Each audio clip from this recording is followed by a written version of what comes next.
right, welcome everybody. It's a Monday morning, and I'm excited for today. Welcome to Gypsy Road Journey into the Paranormal Effect. Now, This is the month of November. One of the things that Bob and I have been trying to do in the month of November, because a year ago in November is when Bob kind of jumped on my channel for the first time. I had this channel before November. I had it a year ago, but Bob jumped on live with me for the first time in November. People liked it, and we kind of just continue with it. Yep. So we just thought maybe for this month we'll bring in our favorite guests, people that we've had on for the last year. We wanted our favorite ones on, so that's why it didn't even matter what subject we even talk about. I just wanted my favorite guest to come on. Boy, what else do you have awesome to say about us? Thank you. Keep going. I think they can hear us. Hi, I can hear you. Yay! I'm on my phone though. Is this okay? No, we hear you fine. All right. And you look fabulous too. Thank you. That's really hard to see because I don't have my readers on. I suppose I should probably try to find those. I've been hearing that there's been some internet issues all across the United States today, even to a point where my kids' class or whatever, they don't use StreamYard in their school. Whatever they're using, a lot of their teachers are cutting on and off because of the other companies they're using and all that. And I've been hearing it just across that there's been issues. I haven't heard issues yet with StreamYard, so it seems like we're good there. Yeah, well, I was hacking, so it happens. Sometimes when I hack things, it shuts down the whole grid. My bad. Sorry, guys. Sorry No, about that. my kids' internet was out this morning too for their online school. Oh, see, we just locked in. Yeah. Wow. And then it looks like after the announcement that we got in our state that the kids are going to continue staying home, which is My daughter was supposed to go back tomorrow for the first time, and they just sent out a tweet saying, "Nope, sorry, you guys. Everybody's going all the way back to just online." Yeah. Kids love it. Kids love it though.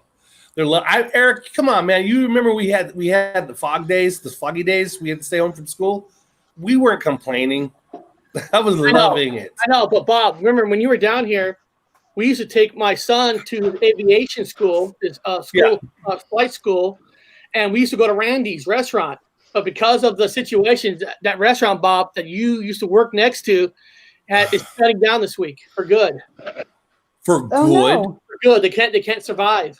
It was a mini museum. It was a mini aviation museum. I know. I have the cup. I drink from the cup. Oh. Yeah. No. I know. They're Man. But no, they're shut down. They're gone. We're losing a lot of. Their greasies. Yeah.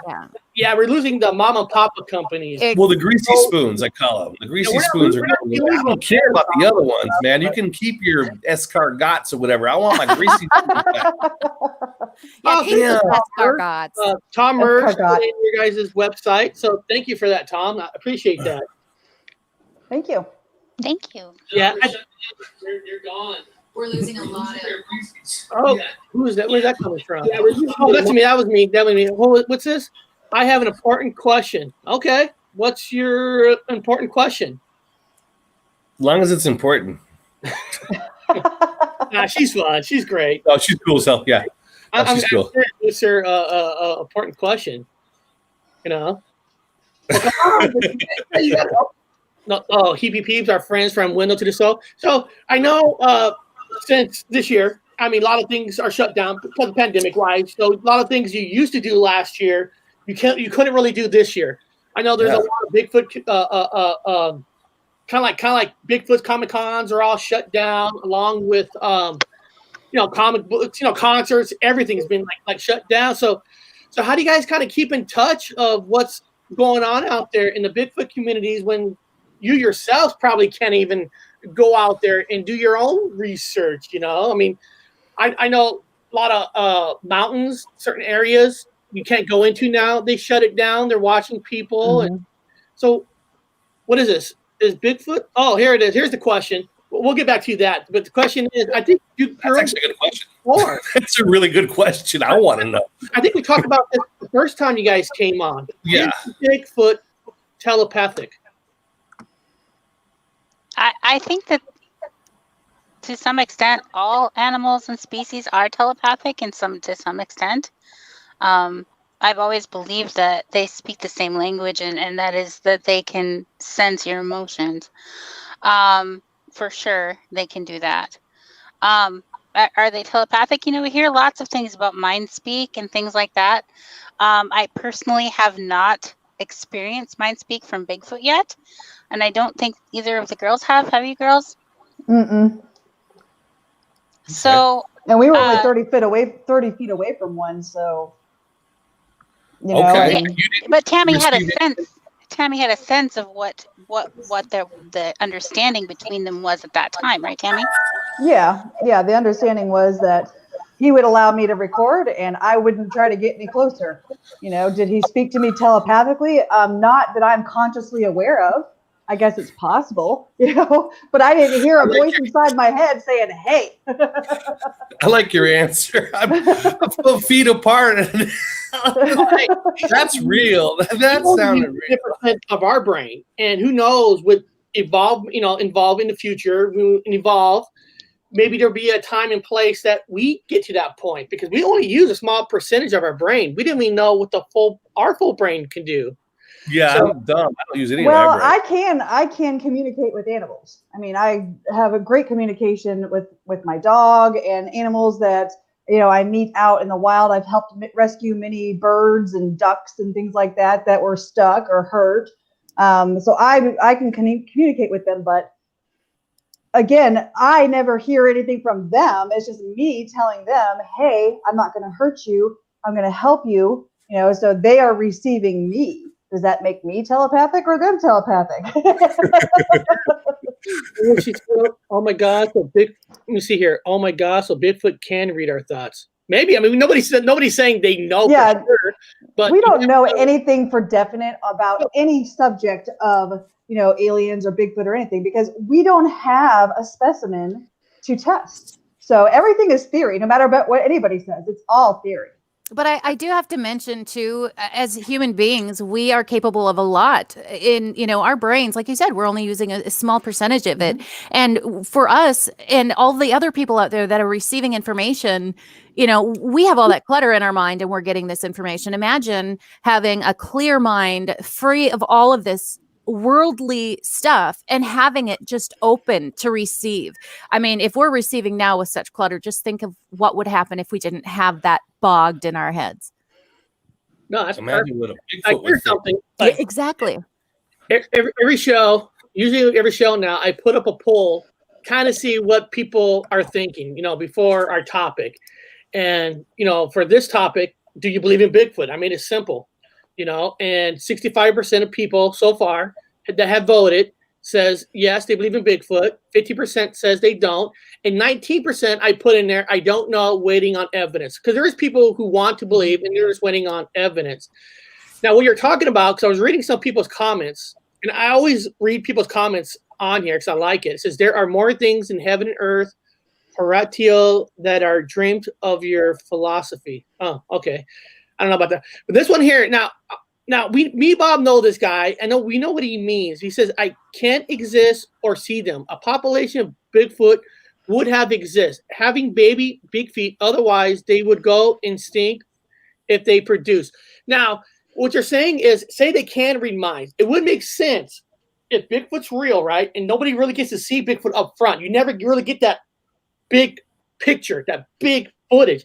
Maybe it's because they know you're there. They sense you're there. They can read your thoughts. They know why you're there, and they're not going to show themselves. One of the things people always say, well, I asked this question before. Bigfoot never is seen. We should be able to see them by now. But if you look at people in this world, Bob, military, you got the Green Berets, you got Navy SEALs, Rangers. They're trained to not be seen. They're trained to do their job. Go in. I hate to say the word. They go on to snipe. You never see them. They're gone. Who says Bigfoots are not as good as Rangers? And they're trained. They know better than we do. They know how to hide. They know how to blend. So it would make sense, and if they could read your mind a little bit, makes sense why we see evidence that they're around, but we don't actually get to see them. Unless you get lucky shot. I mean, unless they're standing up, man. I mean, I probably saw God knows how many I probably saw deer hunting and hunting in the woods. If they're not standing up, you think I thought I saw a bear. It's a bear, damn brown bear. There's a brown bear. Dude, get back. There's a brown bear behind there. Back up on our trail, slowly back up. There's a brown bear. That's simple. It's that simple. If they don't stand up, you're not going to see them. My mind already says bear. I already know what's up there. So I'm running around the woods. I know what I'm looking for. And okay, that's a bear. That big back. I know everyone, all you guys are probably saying, they always say they have big backs. Like they're huge backs. And so if I see anything with a big hairy back, my mind says big bear. Get out of that area. I'm backing up. So who knows how many times people see one and not know it, unless they stand up and they say hi. Yeah. Yeah, right. And I don't know if they'd be doing that so much. But No. you talked about reading minds and things. I think, it may not be reading minds so much as reading energy around. We're all having this space around us that has our energy. I've been accused of reading people's minds before, and it's like, no. I'm not reading your mind. It's just somehow it's floating in your energy, and it happens. I happen to pick up that frequency, and I happen to say it because people will be like, oh, I was just thinking of that. Or you're reading my mind in there. And I'm like, no, I don't read minds. And then I'll do it again by accident. And they'll be like, and I'm like, no. It's the energy, I think. So I don't know if necessarily reading minds is what's happening. I don't know. What do you think, girls? Science has proven that our thoughts are actually energy waves or brain waves. They can measure them and they can interpret them. Our thoughts and our emotions emit an energy frequency to each specific one. And they have proven that they can read them within 15 feet of the body in every direction. So if science can read those, and I mean, I'm talking more than 10 years ago, I was watching on a TV show called That's Impossible. It was a show about new scientific things that they're doing, and everything on there, you're like, they can't do that. That's impossible. And one of the things that they had on there was they had decoded what the brain waves mean when we're having them, and they could put an implant in somebody's throat that had lost the ability to speak, and that implant would read the brain waves they were sending to their voice box, and and it would speak for them. What they wanted to speak. That's incredible. I mean, awesome. At the time I was like, that's impossible, but they were doing it over 10 years ago when I saw it on that show. So I mean, they can read brainwaves scientifically. That's what the whole HARP program, part of that was about, reading brainwaves and projecting brainwaves and different types of frequencies to cause an effect. I saw some of the documents that were released from the government after, so many years they have to release them. And what was it called? The Schumann's residence. Yeah. That they had figured out what different frequencies meant, and they could project those at different areas to cause people to be depressed, and it was a weapon. Yeah, They could do that. So to think that animals or people, for instance, because I know that we can do that. And I think it's easier to do when you're more open, when you're more relaxed. For instance, when I'm laying down taking a nap and I'm just kind of half awake, I can hear Jenna in my head sometimes. And I'm like, what, Jenna? And I go and I see that she's just sent me a message. So, I mean, Awesome. That kind of thing happens. And I had that happen with my daughter too. When she was little, she could hear me thinking. And I've had that happen a handful of times in my life where I've heard people thinking, and it just sounds like talking. And it wasn't anything I did on purpose. I always never could see their face. I really thought they were talking to me, and I replied, and they're like, I didn't say that out loud. This is awesome. I was hoping somebody would get this. Somebody wrote, "Is that white monster on your thumbnail a Bigfoot?" The question, and I was wondering if somebody's going to get that. What is that white creature? That doesn't really look like Bigfoot. That is not Bigfoot. That is Star Wars. That's not Bigfoot. I was just doing it as a joke, not a joke, to see if people get it. It is a Tontas or whatever. No, it's the creature from Empire Strikes Back. It's the creature that attacked Luke Skywalker. So I was wondering if somebody was going to get that. So that's awesome that somebody noticed that. But there is some good questions in here, which there's one question that's kind of interesting, I guess. If Bigfoot, I don't want to see one, but I wonder who would win in a fight, Bigfoot versus a bear. I don't think that would happen. Yeah, I don't know that would happen either, but yeah, Bigfoot would win. Oh yeah, with one arm tied behind his back. I think this next question might be more for Bob, but let's see. Do Sasquatch travel through portals, in your opinion? Bob, I think that was more towards you because you mentioned something in the past that you believe that Bigfoot is from another timeline or another reality. Well, I'll say it and see if the girls what they think after it. Let's put it that way. I had two theories because there was only because I debunked and I was reading a lot of stuff of what people were talking about, and more often than not, it's as weird as it may sound, they always talk about seeing a UFO. So they're saying, "Oh, I see a UFO, and then I see Bigfoot," and I'm like, "Okay, what would that?" And I'm trying in my mind hole, I'm trying to figure out, well, how would that happen? What do they got together? Was what they're releasing? Is it walking around getting off the? Or is it that if you have a UFO that, and I believe that they're not from space, they're interdimensional. So if they're coming in from another dimension, they utilize the space around them to travel, not just the shit, but the whole space around them goes with them. So if they're in an area and their labor force, or I don't know, Bigfoot, Sasquatch, or they're in a large percentage of them around the area where they're at. For some reason, they're around the damn ship. And they transport, sometimes they kind of bring 2 or 3 of them with them by accident. I don't know. Another thing is that when they or they're not there at all, but when they open up that hole for a little bit coming through, where they're coming from, there's a lot of them. There's like a lot of them. And somehow they leave the door open and they curiously walk through and they tour around and they walk back. That's the only thing I can think of. Well, bodies left behind. This guy wrote Paranormal Underworld, our good friend, wrote reports suggest that when Bigfoot footprints disappear, they either using portals or the trees. It's hard to put a finger on it. So I guess this is out there. I agree with that. Yeah. So what do you girls think about? I mean, sometimes I don't know. A piece of me wants to believe that they're actually interdimensional, that they're coming through, like left open portals. Like it could be. We don't know what's going on in the middle of the forest. That's a great place for something to come in and come out in certain areas, and so they could just walk right on through whatever holes left behind. Yeah. What do you got? What do you girls think about that?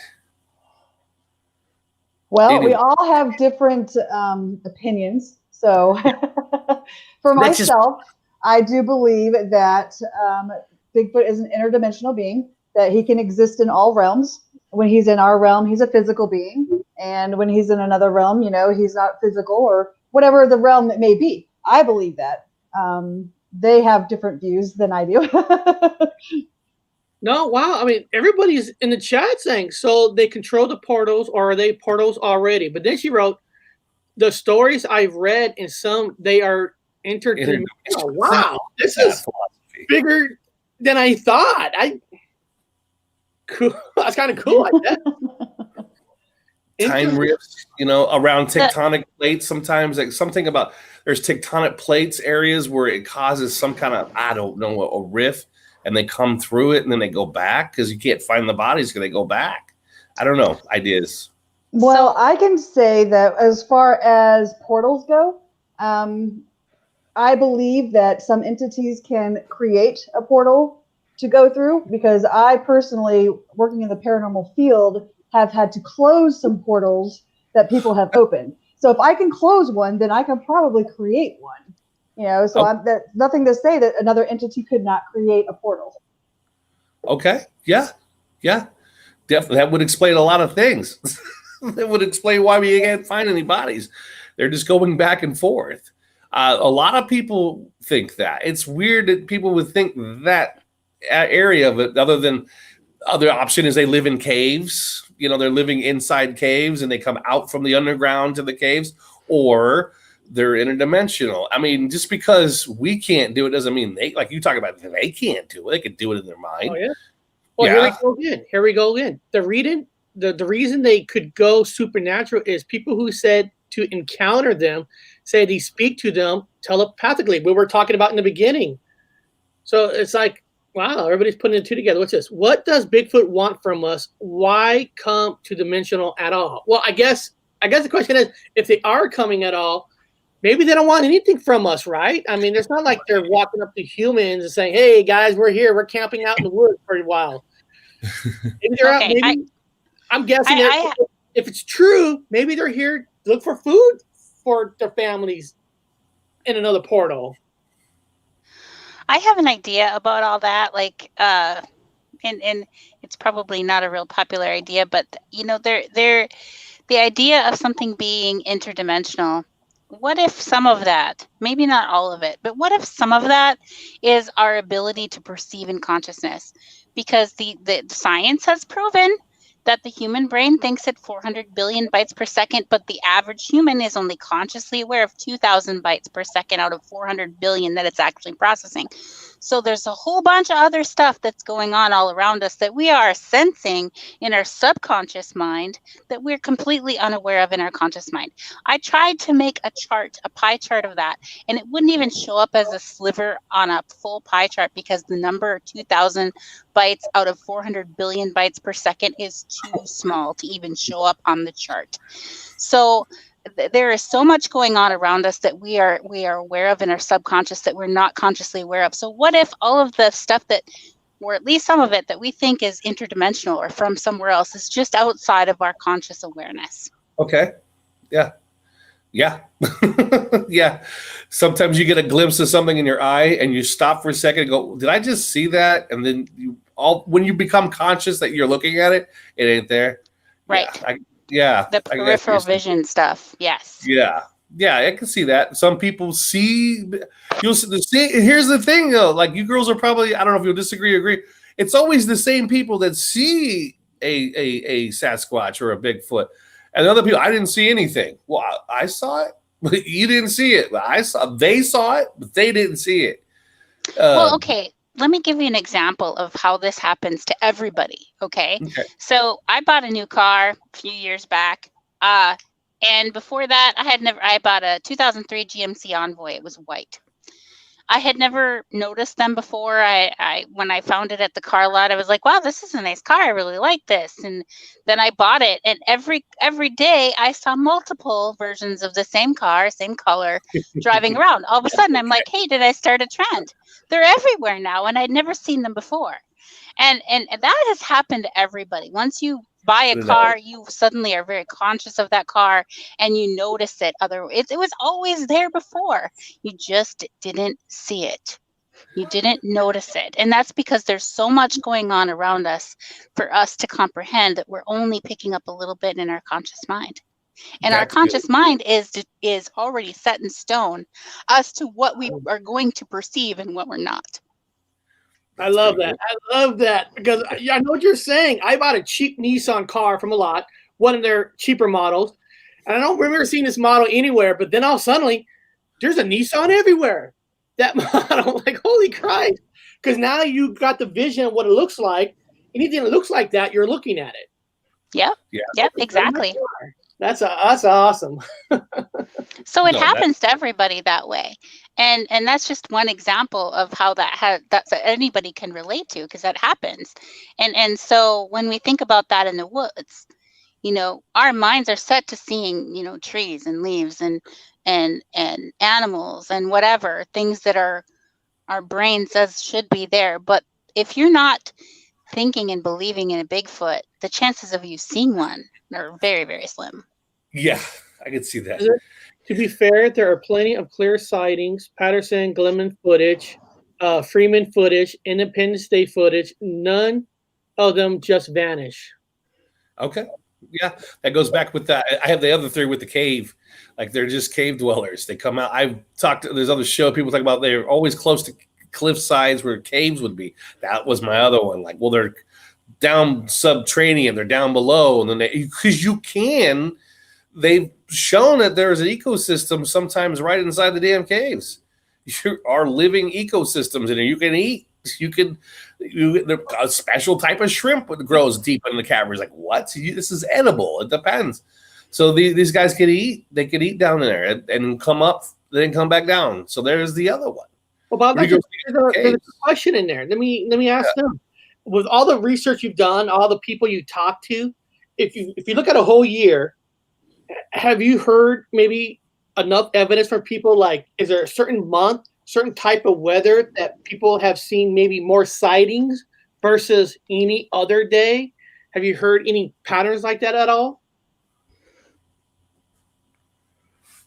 I don't. Sorry, I was on mute. I mute myself so I don't make noises. I haven't heard. I mean, we hear a lot. We hear a lot of different stories, and it's incredible the stories that we do hear. Some are way far-fetched, and others are like so simple. But no, I haven't heard that. Have you guys? Well, I would think that in theory, it would be that there would be more sightings during the fall and the winter, just for the fact that there's no leaves on the trees. And it'd be more difficult for them to hide. But that's depending on where you're from too, because some places are beautiful weather all year round. Where we are, there is snow, and like Tammy was saying, you'd be able to see anything that wasn't white. So, and this person says summer or spring has more sightings from my research. Okay, yeah, out moving around. Probably, I don't know. Bears hibernate for the winter. I don't know. Do you guys think Sasquatch hibernate for the winter?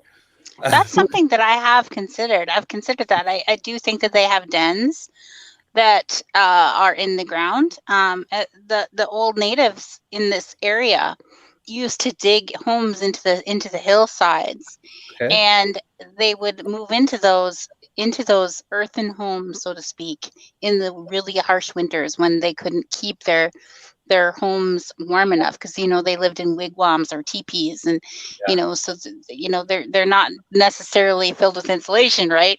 So in the really harsh winters, when it's 20 below zero, 50 below zero, they would move into these earthen homes. And I think that Bigfoot has to do that too, because I've never seen in any of the sites that we found, I've never seen evidence that they use fire. So they would have to be living underground. Oh, that's a question I was going to ask tonight. You answered it, but I can throw it back out there again. You said no evidence ever of fire. Yeah, I was going to ask that. If there ever, how about tools? They use any evidence for tool use or anything? What do they use? Anything at all? I've seen that they weave. They weave trees together. In such a way that, I mean, literally, the really big structure that we found that was more like a den, they had stacked these trees on top of each other and then weaved the branches together so tightly that I grabbed the wall and I shook it to see if it would come apart, and it wouldn't.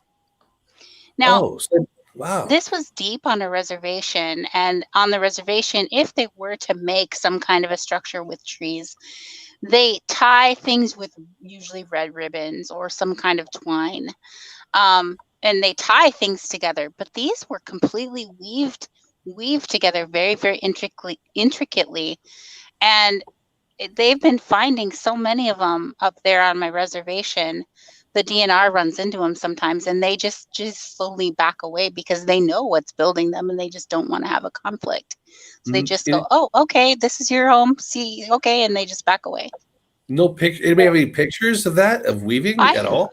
We have of some that we found. And what's really sad about this COVID thing is that my reservation, I'm a tribal member now, so I can go on there whenever I want and go anywhere I want, which is really cool because on the reservation, all the tribal members own everything. It's held in trust by all members, so I don't have to go, "Oh, who owns this piece of land? I need to find permission to go there." Nope, if I'm on the reservation, I can go there. I just can't go peeking in people's windows, of course, but I wouldn't do that anyway.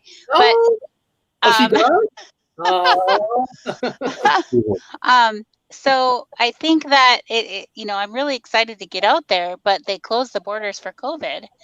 And although I could go on there, because I don't live there, I have to have a reason to be there. And going squatching isn't probably a very good reason. And I can't bring Jenna or Tammy with me right now either. So I'm looking forward to next year.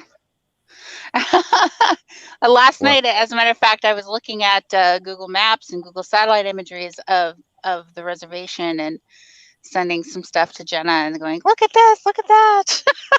Wow. Yeah, you girls need to get together and do a book on the structures.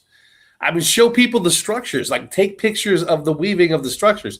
I want to see that. Okay. Because that shows intelligence. That actually shows a lot. Now, one person, I love the interaction of the chat. One says, nope, I don't believe they hibernate. They briefly sleep, but no long-term hibernation. There's a subspecies of Sasquatch, the Janowaska. I'm sorry, saying it wrong. I know, I apologize. That people in Canada see often in the winter. Oh, have you girls heard of you've heard of that one? No. I have heard of sightings here in the winter, though. I mean, not like maybe a couple hours away from here in Minnesota. I had a report of a guy in the winter, and he was on Bad Medicine Lake in Minnesota, and he was on his snowmobile, and he's going along on the ice, and he saw somebody like duck down behind this brush along the shoreline.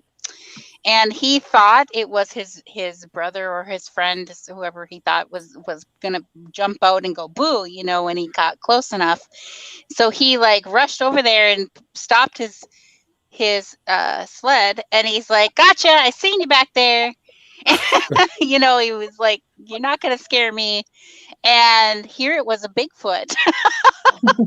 And it like jumped up and was like startled and ran away. Oh wow. Yeah. Pictures looks like a Janoska. Looks like they just have like more sharp teeth. Kind of looks like more like, I guess, a little bit more scarier looking. Yeah, Janoska. It looks like a damn ape. Like an angry ape. Very sci-fi. Yeah, I don't think that's anybody's depiction. I think that's a rendition from a sci-fi artist. Mm-hmm. Yeah. 69% real. Yeah. Yeah, I don't think so. I always want to ask this one. Okay, since we're doing weird names, okay, there's several names for them, and I heard about the skunk ape. Now, tell me about where is specifically, I see her smile, where is the skunk ape? Where are they located? Where the hell? And give us a little bit of description of why they're called a skunk ape. Well, they're down south, like Florida, down south areas. And, I think that it's kind of obvious why they're called the skunk ape. They have a skunky smell. And from what I understand about the skunk ape, I've never gone looking for them. Particularly, I don't know if that I want to, because I hear they're a little bit more aggressive, and they are also in the place where the alligators and the alligators. I don't want to play with alligators. I'm sorry. I'm a northern girl. I like knowing what's in the forest. It's probably not going to eat me. Yeah. Now this person wrote, I wonder if Foot Flips rocks a few weeks ago went out hunting. I found tons of flip rocks deep in the forest. Some of the rocks must have been 50 pounds. Could have been in bear grub hunting though. So I guess he's saying he's seeing these huge rocks that are heavy, but can a bear actually move that heavy a rock, or why would a bear move a rock? I don't think so. I don't think they're able to. I know they get on logs. They can like jump on logs. I've seen them like bark up on logs and jump up. I've never seen them physically try to move a boulder. And this person wrote, Jawaska was described that way by the Iroquois. They call them stone giants. Iroquois. Sorry, I don't mean to laugh. I thought I was on mute. What did you say? Oh, he said Liquoroy or something. And you said Iroquois. And you said it again. And you were like, Iroquois. Mutilating the names. Yeah, we had another Bigfoot group on a while back, the Minimal Researchers. They were on my channel. and we show this. Let me see. I got it up here. We got it here, and we show this to them, and they say that this picture here is the granddaddy of all Bigfoot pictures and sightings. The famous one where the Bigfoot was walking across whatever mountain area that is. I mean, it's probably here in the article. Washington. It's arguably the most famous Bigfoot footage in 1967 film shot by Roger Patterson and Rob Gimlin in the Northern California, the Bigfoot Walk. And I was asking them about it, and they believe that this is the real deal. This is the granddaddy of all footage. I'm curious what you think about it. Okay, most of the time we hesitate on deciding publicly whether or not we believe in what somebody else has presented as evidence. But in this particular case, we know Bob Gimlin. He is the sweetest, most amazing, charming fellow that you could possibly meet. And, you know, just knowing him, I believe in this footage. Now, that being said, they've remastered that footage. You know, they've made it like 4K now, I think. And in doing so, they're able to see the actual muscle movement underneath the fur, things like that wouldn't have been possible with a suit. So I think that this is accurate footage. I believe in it. And, you know, if I'm proved wrong someday, whatever, I just love Bob Gimlin, and this is great footage. And either way, I'm going to say this is what I think inspired many in the world to begin looking for Bigfoot. Yeah. You know, this started this whole movement, and how wonderful is that? Yeah. And it's a woman. We know now. I'm like, oh, it's a woman. It's a female. They didn't kind of talk about that before. I remember we can search back in the 70s, and they had the same picture or whatever, but they never mentioned ever until we had the clarity behind it. Go, oh, that is clearly a female. Yeah. Wow. You can see right there. I mean, no disrespect, but, you know, there's the chest is there. And you can see the definition of the chest, like, oh, wow. It's a mom or a daughter or it's obviously a female. Wow. Where's the babies? Yeah, and I think they said the key to believe in anything is who's the person that's even presenting it, even in the first place. What is their background, you know? Because, like you said, anybody can show footage of something, but when you first investigate, because, you know, you always want to debunk everything first. I mean, to get to the finish line, you want to debunk everything first. And usually you start to debunk is where did this information come from? You go from the beginning. And like you said, you're not the first one. The first group that came on here and it all said, this person's the real deal. He's just not making something up just to make something up. Because remember, back in 1967, it's not like they had social network like YouTube, you know, Facebooks. You know, you're guaranteed to make $1. You know, you're guaranteed to make money. You know, a lot of times you show footage like this, instead of getting fame, people make fun of you. It's funny. You. Stuff is fake, making it up. So you're taking a chance when you even come out with something like this, especially back in 1967. You know, this ruined their lives. This ruined Bob Gimlin's life. I mean, from what I read about it, he lost a lot of opportunity in his life because of this until the later years. So it's not like this was a wonderful thing that happened and made him rich and famous back in the day. It really didn't. And his wife to this day just kind of keeps away from it. You know, I'm reading this one comment. I believe this comment's true. Humans, for one, humans are more likely to hurt you than a Sasquatch. I think that's true. Humans are the ones that are more evil than anybody else. I mean, me and Bob did a veteran show last week, and we kind of mentioned to people that if you hate the government, that's fine, but you can't hate the soldier because the soldiers don't make war. Governments do. We're just doing what they're told us. So it's just, like you said, humans are the dangerous people, the dangerous species on this planet. They're just trying to survive, because I haven't heard over and over that they've been attacking people. They're going in their camps like bears do, looking for food. They kind of just stay in their own spot, you know, just walking along.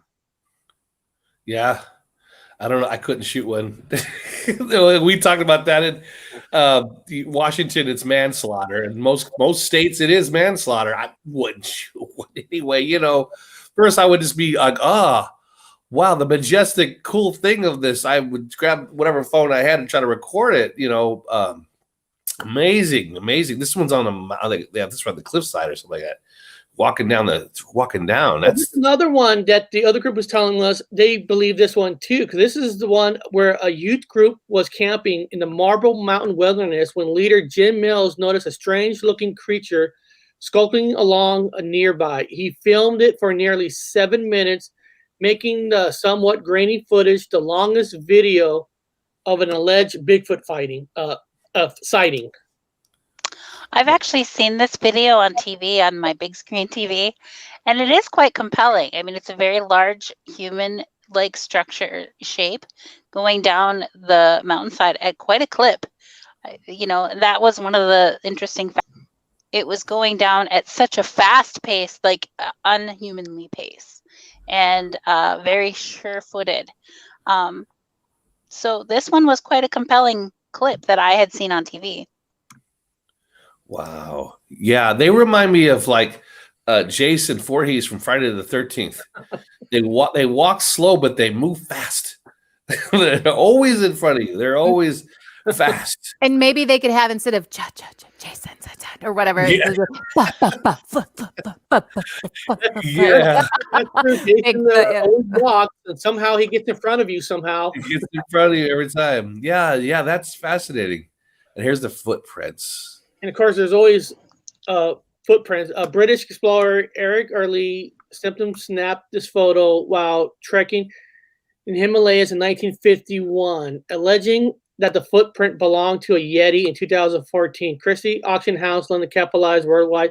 Now, I remember they did answer a question for me because I was like asking them the question. I see a footage of one foot. Where are the other ones? And minimal research said, oh, there is pictures of other footprints. I was like, if there's only one, that can't be enough. There's got to be several, right? Not all of it got snowed on, and somehow magically this one footprint is the only one that survived out of all footprints. But according to them, they were extra footprint pictures, but I can't find those. Wow. So you girls have seen obviously you've seen footprints. What's the biggest one you've seen?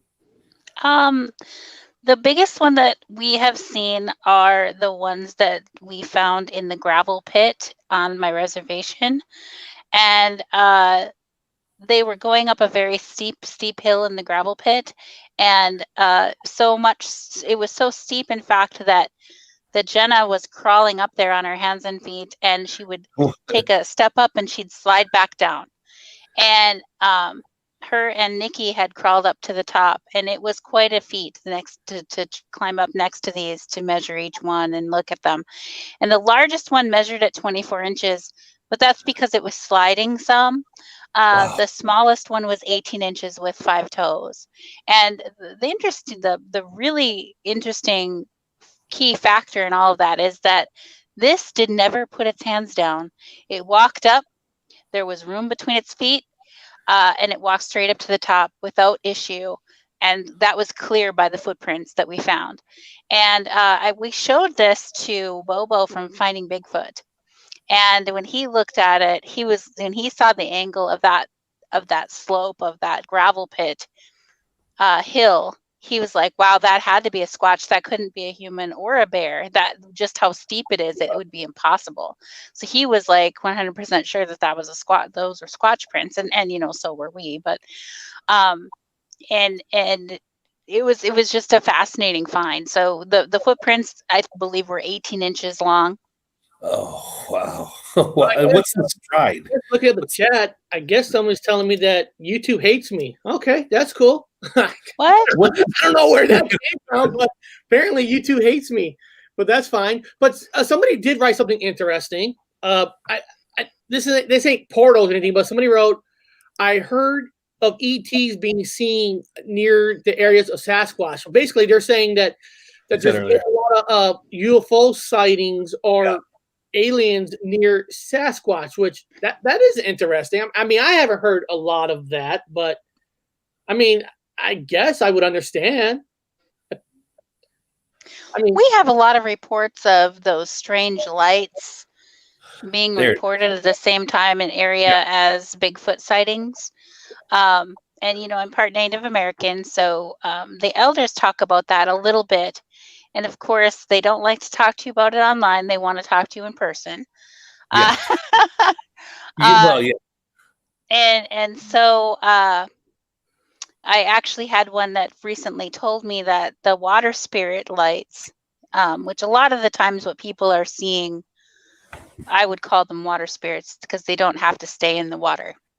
And they just look like bright lights, and they can be multiple different colors, the green, the blue, the fire balls, different things like that. I would mention to think that they would be more what I would consider to be water spirits, because that's what I'm more familiar with.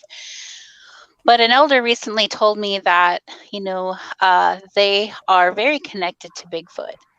And he felt that my interaction with water spirits in the past was the reason why I began my path to look for Bigfoot.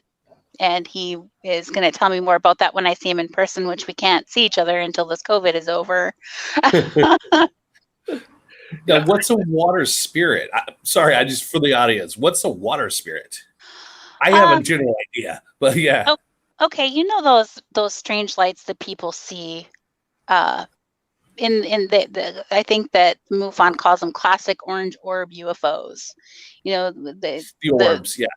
In World War II, the military called them Foo Fighters. Foo Fighters, yeah. Foo Fighters. They were the fireballs that were rushing through the air faster than their airplanes could go, and doing things at turns and things that their airplanes couldn't do. I know those as water spirits that come out of the water. Out of the water, okay. They live in the water, yeah. Wow. But they can fly through the air, and they can be different colors. Green, like the same green in the stoplight, is a very common color, very bright, like neon blue color as well. And white, of course, just plain white. I think those are the most common ones. Yeah, I think what the person says, never hurts to get out in the field to do some research. Too many videos on YouTube will fill your head with misinformation and conspiracy theories. Oh, that's 100% true. I mean, YouTube is mostly all conspiracy theories that are all false and true. And without doing your proper research, yeah, there are people that believe anything. One thing I've noticed, I'm seeing in the chat, they're saying like pictures of 1951 and going all the way back to, way back. And I like what Comic-Con really kind of said, like, Vikings were too busy pillaging to stop and take notes, which back in those areas, he's right. They're Vikings pillaging. They're not sitting there and like writing stories down like Bigfoot. So there's out there, but not everybody's going to write an exact story. So I guess what I'm seeing is people believe it goes even way back. They're just saying a lot of articles, but aren't there articles, like not articles, but like, wasn't there like pictures, Bob? I think you said it once. Egypt actually drew pictures of like Bigfoot type sightings and drawings, and even Indians have pictures of drawings going back in the day. Well, yeah, I was in Indonesia, and believe it or not, I was in Bali, and I was at the marketplace, and they have these little things. They're called the madman of the forest. And I was like, what's the madman of the forest? And it's this little guy. He's got long, crazy hair, and it's real long, and he looks like like a primate. He looks wild. I go, what is the madman of the forest? Now, this is Indonesia. And they said they described exactly what you girls would describe a Bigfoot would look like, but smaller. It's not big. They're smaller. And they describe them as living in the forest. You can't see them. The kind of the whole spiritual thing again. Only sometimes you can see them. They come out and they go. You can't. There's no body evidence. The same kind of stuff. I go, so it sounds like a smaller version of a Sasquatch.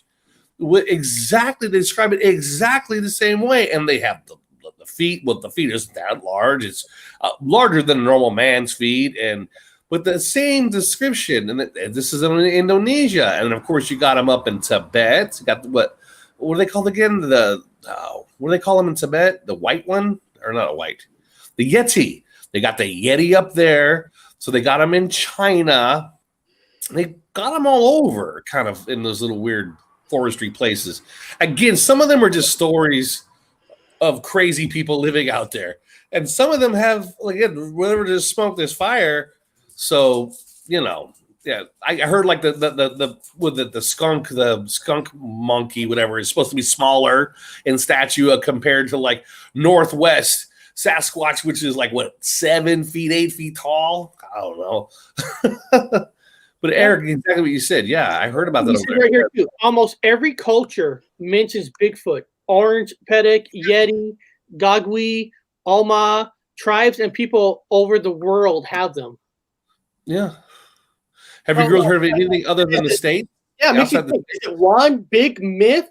If it is, that's a hell of a job to do to get the whole world to say, yeah, I seen it here, I seen it here. I mean, that's a hell of a conspiracy to come up with. Yeah. You girls hear about that? About any Bigfoot, we'll just say generalized Bigfoot outside any other countries? Have you guys heard that? Oh yeah. I think that there are talks of them in every country, as well as like what I found really interesting when we met our friend Andy. What's Andy's last name? McGrath. McGrath? Yes, McGrath. Andy McGrath from UK. He wrote the book The Beast of Britain, and when we met him, it was very interesting to talk with him because he wanted to talk to us about the little people too. And I found it fascinating that they had stories over in England about what he called the little hairy fairy folk. The little hairy fairy folk. And they look just like Bigfoot, except they're small. And they are not baby Bigfoots because they're full grown, like adult with adult features, but they're small. And I found that fascinating because up here in Minnesota, I was approached by a Dakota Sioux native person who told me to go to Secha Hollow in South Dakota if I wanted to find the Bigfoot. He said they're there with the Chihotanas. And I said, the what? And he said the Chihotanas, and that it's actually spelled Canotina, Canotina, but it's pronounced Chihotana. And he said those are they look just like Bigfoot, except they're small. They are the little people of the woodland trees, and they live in the trees. And Bigfoot is always nearby them. And he said that they live in Secha Hollow, and Secha Hollow is a state park, and it's spelled Sica, Secha. And if I translate that word for you, it means bad. And like a bad hollow. And it was, a place where people were to be very cautious. They have no camping in Secha Hollow. And you should be careful down there because there are they've got quicksand in there. So they say stay on the trails and whatever. Now I've had lots of people that I know that have gone there, and they said when they walk through the woods, they usually hear somebody walking behind them and giggling. And, that would be the little people. So, yeah, that'd be like the hobbits. Yeah. Well, and I told Jen, I said, I really want to go there after she told me this, but then she started explaining. Every time we have planned to go there, we got a hotel. We were on our way back from somewhere. We got a hotel 30 minutes from the park because there's no camping there. And so we got a hotel, and the next day it just downpoured and rained every single time. Every single time. It stops you. Sometimes you just have to listen to the universe, because if you don't, it'll just keep happening. Yep. Yeah, I have a tendency to listen to the universe. If it says no, there's no. No means no. Maybe they knew you were coming. Maybe they have telepathies. And maybe we're just going to keep trying. We're going to keep trying. Yes, we will, god darn it. Yeah, some people say that they are able to control the weather. You know what? Everything's on the table. Maybe they're the ones that do the seasons. I always joke about how the whales are the ones could be possibly controlling the weather of certain places. Maybe the Sasquatch are the ones controlling the weather. I say the trees control the weather. I don't know. We don't know now. I was in Indonesia, and Java that's where they found what they call the Hobbit people, and then of course it was botched. The archaeology was botched because it was done by geologists, which ruined the entire area. So you didn't have no facts. But the people, here we go again with the people. The locals, the anthropologists, when the locals talked about the little people, little people, like 3 foot tall people. They were hairy and they ran around upright, and they lived in the trees. They lived in the ground. They ran around, and that's when they said that's what they described what the hobbits were. That's what the remnants they found. They go, oh, these are children. No, these are adults by the teeth, the enamel, everything. These are adults. So same story though. Little hairy people with big feet. Little, but with bigger feet. It's always how it goes. Little bodies, big feet. So that's why they were calling them the hobbits. So yeah, that even over there, I mean, everywhere. The island, everything gets smaller on islands. And then in bigger forests, everything gets bigger. Bigger it is, bigger space, bigger they get. Smaller areas, smaller they are. But yeah, so you're talking about as in Canada, right? Is that where you guys talking about? South Dakota. South Dakota, right up by Canada. Well, yeah. Thomas Knight says, I was on a military mission. The government has known and interact with the Bigfoot. 1993 was my experience. Marines. I want to hear his story. I want to hear that story. I know, because when we had the other group on, the other guys, on the Manimal researchers, and they're saying that they were at a camp spot. They were just camping, doing Bigfoot research, and they said up the road, a bunch of military trucks just pulled up. Yeah, and they said, "Oh, we're just going to only be here for an hour, 2 hours." Apparently, they stayed all night. And anytime one of them went out to, look around, they noticed that like one of them was following. And I guess and then they went to talk to them, said, "No, we're here until you guys leave." So it's he said it was kind of strange that they just appeared and they were following, and they want to leave until they leave.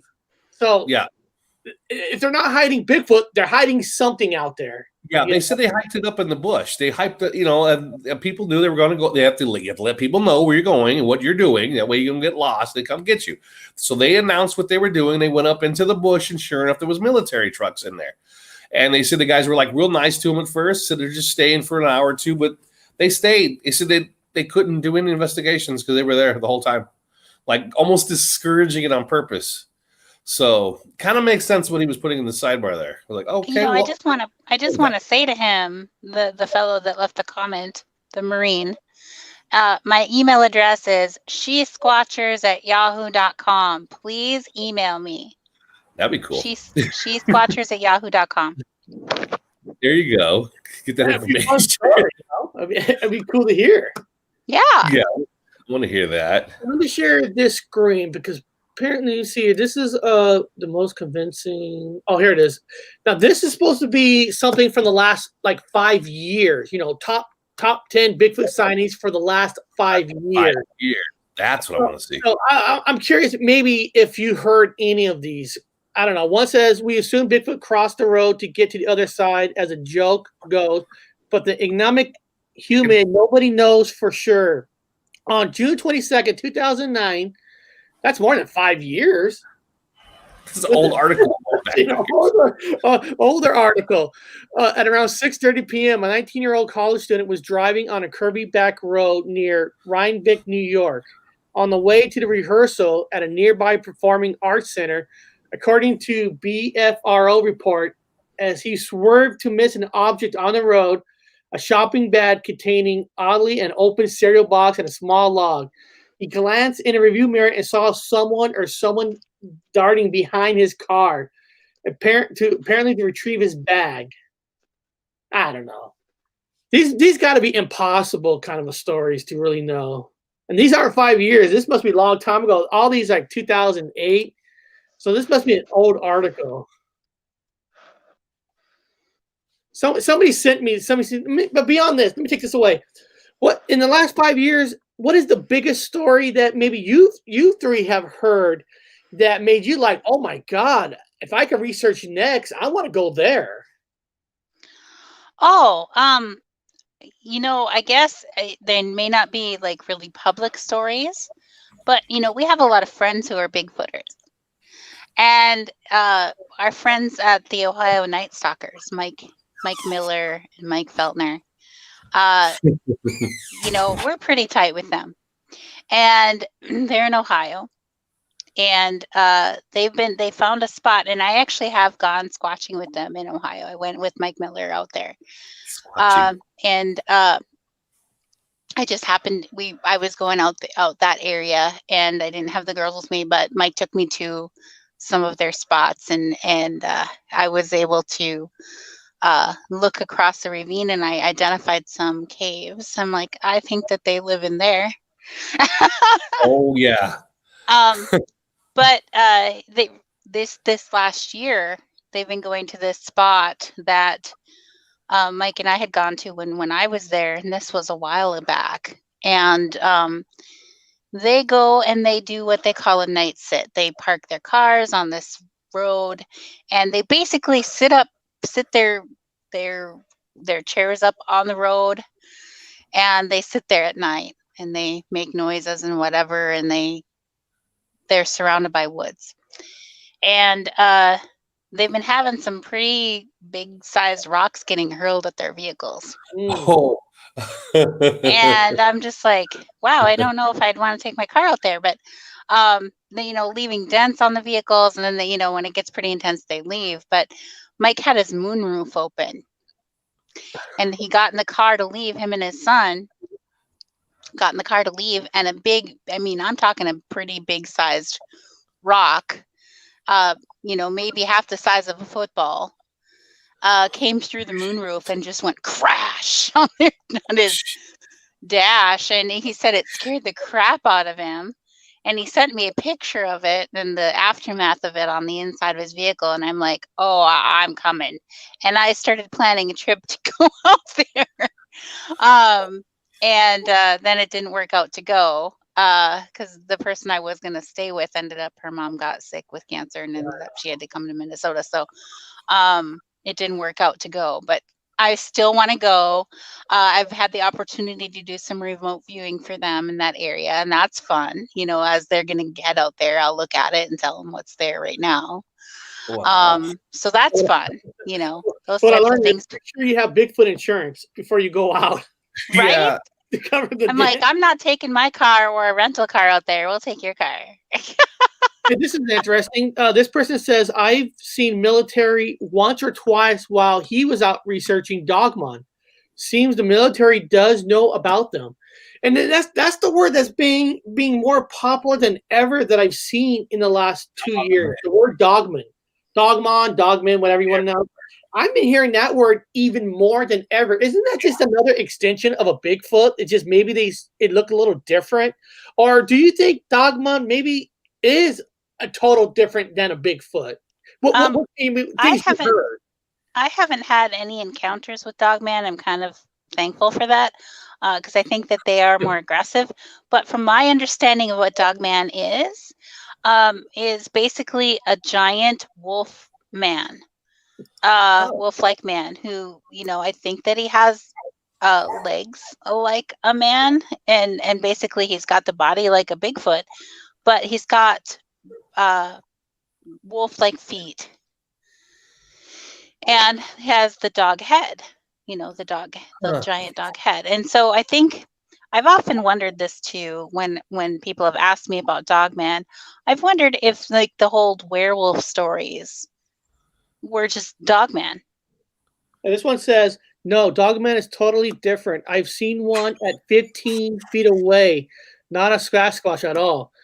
Well, 15 feet away, that's damn close. That's damn lucky. That's woo. What are they, lycanthropes? What do they call them? The lycanthropes? Don't they fight vampires? I like what says, when a Sasquatch drops a rock through your sunroof, how do you explain that to your insurance company? And then Sasquatch did it. It's act of God. So what you do is you explain to them, I'm not sure if it's between a Dogman and a Sasquatch, and you have to describe to them the difference between the two.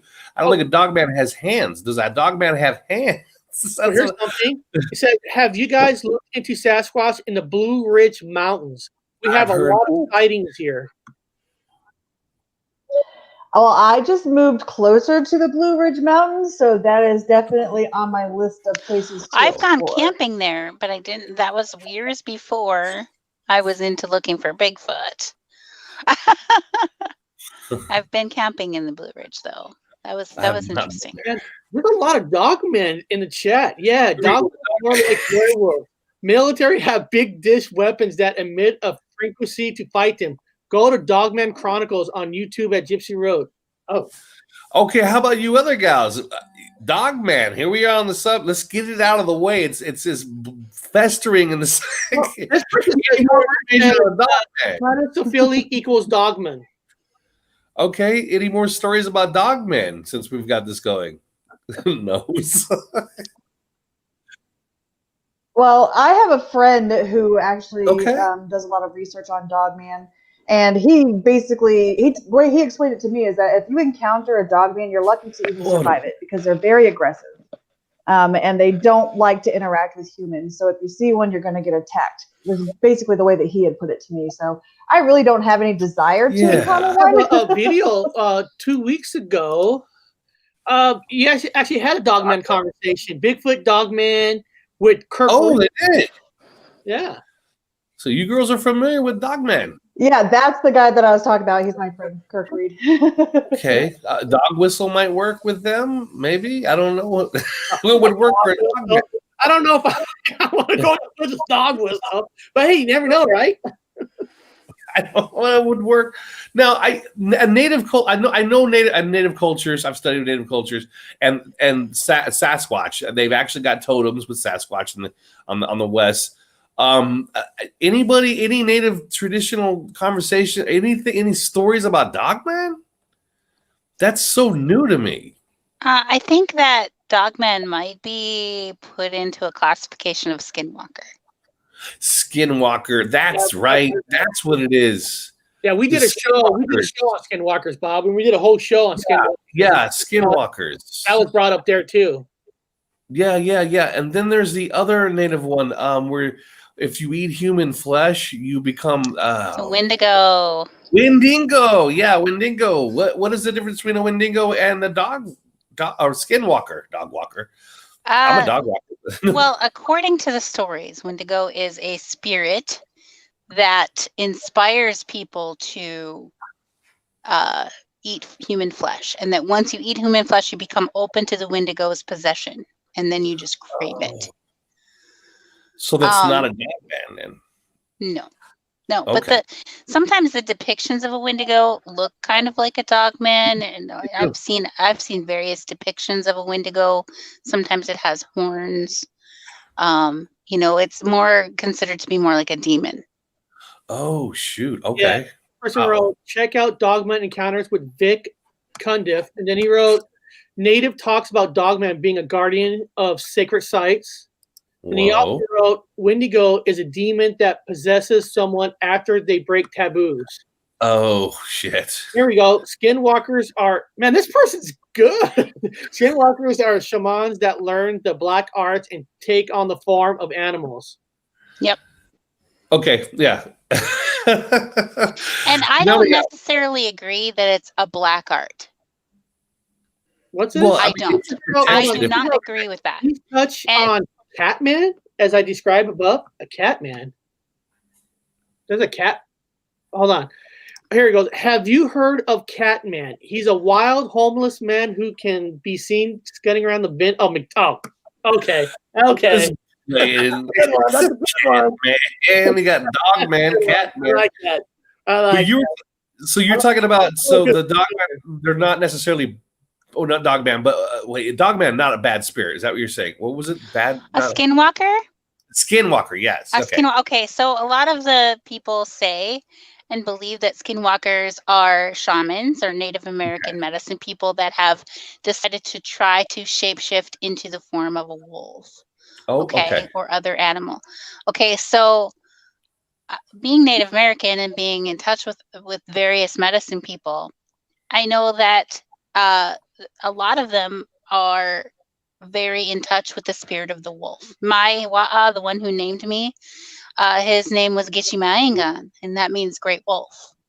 Okay. And I would see him in visions sometimes as a wolf. So it wasn't necessarily a black art to try to be shape-shifting into a wolf. It was just trying to become one with nature. I think that there are bad medicine people out there that deal in the dark arts, what we would call the dark arts, and it's possible that some of them have become skinwalkers and led to that becoming more of the theory of what that is. But I don't think that all skinwalkers are part of the dark arts. I think it's something that is, trying to shapeshift. The medicine people would put the wolf pelt on their body, and they would walk around as a wolf and try to shift into a wolf. This is not much different to me than trying to meld your energy with a tree. Okay. Which was something that was taught that to me, that you could hide in plain sight by standing so close to a tree and melding your energy with it that nobody would see you. Wow. Isn't it true they had to sacrifice a member of their tribe to become a skinwalker? I don't think that. I think in the dark arts way, maybe that was part of somebody's ritual, but I don't think that was absolutely necessary for everyone to obtain that. That's my opinion. All I know is if I go in the woods and something stands in front of me, I don't care if it's dog man, Bigfoot, I'm probably gonna poop my pants. Okay, something's screaming at me. I'm sorry, dog man or not, I'm sure it's gonna be scary for the first time. If you see one like right in front of you, the first time you see one, I'm sure you're not gonna be like, oh, that's cute. I'm sure you. Here, puppy. Right? Yeah. Here, squatch it. Yeah, you're like movies where a white family sees a ghost in their house and they all stay. Me, if I see a ghost that's gonna look scary, I'm out the door. You get a piece of jerky in your pocket here, buddy. Come get this. No, I wouldn't. Now, what happens if a dog man eats human flesh? Then he becomes dog man / Wendigo. Well, look, there's a lot of people that they have had sightings. Hello, I had a Bigfoot sightings with my grandson once. We were out fishing in the Laguna National Park. Algonquin National Park. Yeah. Algonquin, yeah. Wow. I like the way I I still think a lot of people get it. Being an avid hunter, I probably saw, I thought was bears. I've seen many a bear, and it's like, or is that a bear? I can't tell. You see the big ass back on it, running between trees and logs, staying down low. Now, of course, it's a bear. So again, you backpedal. You don't mess with the bear, especially when we've got babies around. You don't mess around. So I'm always at the thought, well, a lot of people might have saw one, but they just don't know it and backed out because they don't always stand. I know they stay down, squat down low. I think a lot of times Bigfoot do lay on the ground to hide from people because their coats and they naturally blend into the surroundings. I think sometimes they do lay on the ground to hide from people. And I've heard stories, listening to different stories of people talking about how sometimes Sasquatch can move almost like gliding like a spider and low to the ground. So they can move like that. Huh? Yeah. I've seen them in the every video that has one. The first thing I always look for is that glide they have, a stride. They don't bob; they just glide. Yeah, when they walk with their legs. And how is it that they can move without making a lot of sound? Right. That's just creepy to me. At some point, there was one time that Jenna and I were out in the woods, and all of the sun went down very quickly, and all of our equipment went dead all at once. It was crazy. And so here we are in the dark and we shut everything off and we're going to try to find our way out. And as soon as I shut off the camera and the big light, a whole flurry of movement was heard around us. Wow. And I was like, oh my God, turn the lights back on. And because you're like, okay, what is it that's coming closer now that the light and the camera's turned off? Yeah. They glide with their leg. They have a weird springy kind of a leg. They glide and they have no necks. It's like they have shoulders and no neck, and they just glide across them. It almost reminds me of the weightlifters. You know how when they go like this and their muscles come up like this? I mean, you gotta imagine anything that can lift rocks that are 3,000 pounds to, well, not 3,000 pounds, maybe, but they've got to have huge muscles. So yeah, huge muscles. There was a question in the chat. There's actually two questions. Oh yes, that is an Ewok in my thumbnail on top. That's not Bigfoot. Good one. But one is asking a question. I don't know if it's fun. It's just having fun. Having a fun time with all of us. Saying, what happens if you spray holy water on Bigfoot? He gets wet. We think. It's fun. It's a fun question. I like it.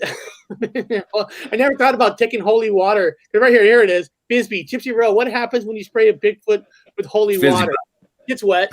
Of course she would say that. She's playing, guys. She's playing. She's a good gal. She's playing. Here's the question I have. Here we go. Native American, the tree maze. What is the tree maze? I think I saw that in some of your videos. They talk about the tree maze. Yes, I call it the tree labyrinth. Okay, here we go. Okay, so I think it was in 2010 that I found it. I've always been obsessed with maps and atlases, and when Google Earth came out, I was hooked. I couldn't get away from my computer for nothing. And so I would just look at places from above, and I still do this. I was doing it last night. I can't stop. And so all these years, I have not gotten it. Well, there's a lot to look at. Anyway, I use my senses, and I end up finding things that other people haven't found yet. And I think it was 2010 that I found it on Google Earth. I found the tree labyrinth. It's very large. And it was actually when I went there in person with my mom and I went and found it in person because it's on my reservation. And at the time, I wasn't a tribal member, and you can't just get out of your car and go walk off into the woods on the reservation there because it's a closed reservation. So you have to have a tribal member with you. I'm a tribal member now. You get to play around. Yeah. Yeah. So now I can do what I want. But and I don't have to have my mom with me.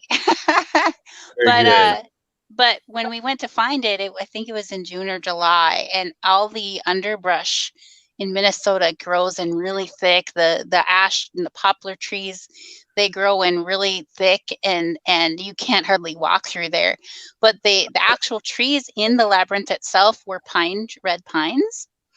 And so they're really tall, and their foliage is up top, so all these other little underbrushlings, are growing in on the bottom, which made it hard to walk in there. So I went back in the fall with my native elder's sons. He sent his son with me because he didn't feel that he was physically up to hiking through there because it was a quite large area. And so we went in and we started hiking it, and we found inside of it, we never hiked the whole thing because that's very large. But we found inside of it 2 old sweat lodges. And one of them, I think, was a sweat lodge. I'm not exactly sure what the other one was for because it was so tiny. It was only room for like one person to sit in. And, the coverings of it were gone. It was just the wooden part of it that was left, and everything was still tied together with the red ribbons. The ribbons were still tied in the trees and the directions, the 7 direction ribbons, which are 7 colors of ribbons tied in the trees. It was still there, but it looked like it hadn't been used since the late 70s. What? Now that was when the American Indian Religious Freedom Act was passed in the late 70s, which was when the natives no longer had to hide their spiritual rituals and their ceremonies anymore. Before that, they had to hide in the woods on risk of death, of being caught, of doing anything native spirituality. But in the late 70s, the American Indian Religious Freedom Act was passed, and they no longer had to hide anymore. So I think that's when that lodge was abandoned. And my native elder son was actually very surprised that we found it intact and just left standing there. He thought it should have been disassembled and put, put to rest, but it was still there. So it was definitely a place of ceremony for the natives back when they had to hide back in the woods. The labyrinth itself, the land was built up into mounds. So the whole shape of it, it looks like a giant turtle from above. The shell has the spiral. And then there's an east-west line that goes right through it, which is, pretty common in old structures in North America, where they have those east-west lines that maybe potentially hook up with the solstices. We don't know if it does or not. Yeah. Playing a light show. But it looks to me, when you look at it from above, as a giant turtle. And Minnesota used to be covered with these effigy mounds, which were the natives would build up the land. Like, it could be 6 inches, it could be 3 feet tall, but it was such a large structure that it was viewable from the air, from an airplane. Okay. And very reminiscent of what was found in Peru at the Nazca lines, except in Peru, they didn't, up in those mountains, they didn't have rain and they didn't have wind. So they just scuffed the sand and on the ground, and it stayed like that for thousands of years, right? But in Minnesota, we have rain and we have wind. So they built up the land and they made these giant pictures called effigy mounds. Now, Minnesota and Wisconsin were filled with them. And most of them were destroyed by the farmers who mowed them down. Sometimes they knew what they were, and sometimes they didn't know, because standing right next to them, you can't really tell that it's some great design. But there's some that have been protected. There's one in Ohio called the Serpent Mound, which I visited when I was there. That's a huge one. Very cool. Very cool. The energy there is spectacular. Naturally. Cool. So I suspected it was an effigy mound that they planted trees in to protect it. I asked a tree professional how old the trees were, and he suspected they were about 125 years old. Oh, wow. Okay. That's cool. Yeah. Like the snake mounds. You're talking about the burial mounds. Like, I don't think you can find no bodies in them mounds, man. They were built for a reason. Like you talking about the Nazca lines. Mm-hmm. It's interesting that they're snakes, though. I've always thought that was really interesting. A lot of snake mounds. Natives really, really had the snake thing going with the culture. But that's just one of many animals. I was telling you, listen, one of many animals that they have. The snakes were, it's highly believed in lots of cultures that snakes were immortal. Because they hardly ever found a dead snake. They found their snake skins and they were brand new again. So it was believed that snakes were immortal and therefore all-knowing, that they were very wise. And that's why, like, the symbol for a doctor has the snakes twirling up around it looking at each other, because that's supposed to be a symbol of wisdom. Yeah. Wow. Yeah. They were talking about, like, there could be giants buried there. And even to go back to Sasquatch, a lot of people, well, not a lot of people, people think that possibly the giants, there was like supposed to be giants in the day. They found bones of giants, but they say, well, these giants could possibly have been what we call now Sasquatch, and they're a lot smarter than we thought. Oh, that not culturally, but they lived in certain areas and caves and whatever, and it's their bones are finding these. They call them, the giants in the States. There's giant mountains with giants in them. Yeah, I think that some of the giant skeletons that they find could be Sasquatch, and I think some of them are not. Now, the giants that have 6 fingers and 6 toes, I don't think that those are Sasquatch. They also had double rows of teeth.